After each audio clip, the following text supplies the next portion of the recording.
La più cordiale buonasera, ben ritrovati con il TG ore 19 di prealpina.it. Apriamo parlando di sanità, di salute. Dal prossimo venerdì 25 febbraio infatti inizierà in Lombardia la somministrazione del vaccino Novavax, il vaccino a base proteica. Lo ha annunciato la vicepresidente e assessore al welfare di Regione Lombardia Letizia Moratti. Le modalità di somministrazione saranno comunicate domani. Intanto oggi i dati sulla diffusione del Covid in Lombardia confermano un tasso di positività quasi invariato, siamo al 7,5%, 5.534 i nuovi positivi. Diminuiscono i ricoverati, meno 7 in terapia intensiva, meno 71 nei reparti ordinari, 18 i decessi registrati nella giornata odierna. Per quanto riguarda i dati provinciali, sul territorio varesino 509 nuovi contagi, terzo posto a livello regionale. A Varese protestano i residenti nei condomini Aler nel quartiere Belforte. Scopriamo i particolari in questo servizio che è stato realizzato da Renata Manzoni e da Stefano Benvenu di agenzia Blitz. Siamo in Viale Belforte 175. Qui ci sono delle palazzine Aler dove vivono oltre una cinquantina di famiglie. E i problemi non mancano. Prima di tutto, per l'ingresso non c'è nessun tipo di sbarra, quindi chiunque voglia può entrare in questo parcheggio, spesso stracolmo di auto e non dei condomini. I condomini stessi hanno informato ai primi di gennaio l'Aler chiedendo l'intervento soprattutto per la scala B. Il problema forse maggiore, non c'è nessuna serratura al portone e addirittura alcune signore ultra settantenni rientrando a casa una sera intorno a mezzanotte hanno trovato delle persone che dormivano nel locale che dà l'accesso alle caldaie. Una situazione insostenibile della quale appunto hanno informato anche con raccolta di firme l'Aler, ma per ora da gennaio nessuna risposta.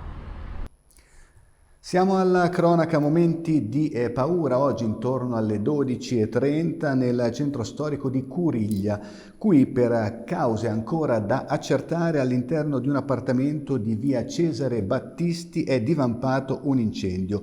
Sul posto i vigili del fuoco del distaccamento di Luino e del comando provinciale di Varese. Le operazioni di spegnimento sono state rese complesse dalle strettissime strade in cui si snoda il paese arroccato nel verde. Le squadre sono comunque riuscite a spegnere l'incendio e a mettere in sicurezza l'edificio. Nuovo arrivo in tribunale a Busto Arsizio. Oggi si è insediato il nuovo presidente della sezione penale, Giuseppe Fazio.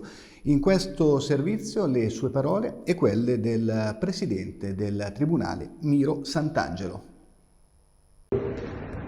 Che non dovremmo deluderli eccessivamente. L'esperienza milanese mi ha insegnato che l'umiltà è una grande dote. Mi ha insegnato anche che la grossa sede giudiziaria promette molto e spesso non dà tantissimo.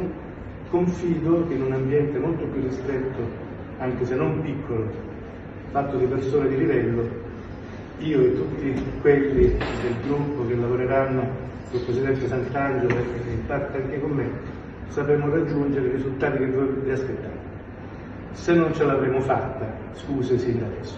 Grazie.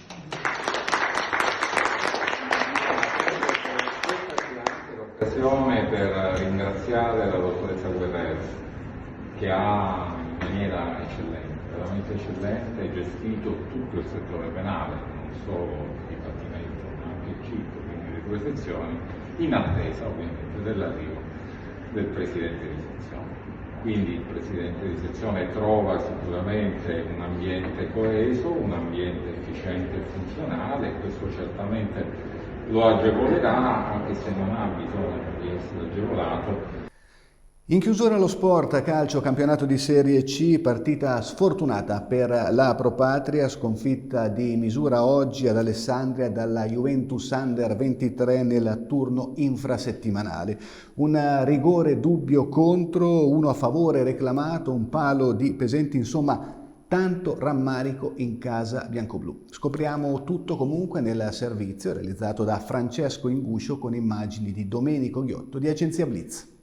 Al Moccagatta di Alessandria la Propatria viene punita oltre i propri demeriti dalla Juventus Under 23.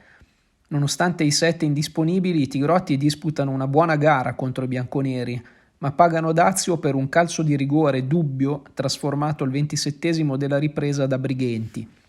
Nella prima frazione invece l'arbitro Taricone di Perugia aveva sorvolato per un intervento sospetto in area di Zuelli su Ghioldi. Tanto rammarico dunque in casa biancoblù, anche perché fino al momento del penalty che ha deciso il match l'occasione più clamorosa era stata proprio di Marca Bustocca, palo di Pesenti, oggi all'esordio da titolare.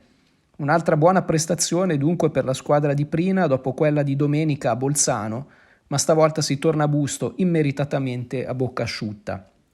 Domenica pomeriggio il Tour de Force continua con la gara casalinga contro il Legnago, uno scontro salvezza da non sbagliare. È stata una partita che si è incanalata senza bisogno dell'intervento dell'arbitro, ma assolutamente, quindi uno può valutare che nel primo tempo ha scelto di non darci fallo o rigore su Pippo Ghioldi, poi non l'ha neanche ammonito, quindi se tu ritieni che non sia fallo c'è una simulazione, quindi questo è l'iter che hai perseguito come la linea guida per arbitrare, devi andare fino in fondo perché si è preso una grana su un rigore assolutamente, io l'ho rivisto adesso, inconcepibile. Bene, con il calcio si chiude questa edizione del TG ore 19 di prealpina.it. L'informazione con il nostro telegiornale torna domani alle 13. Buona serata.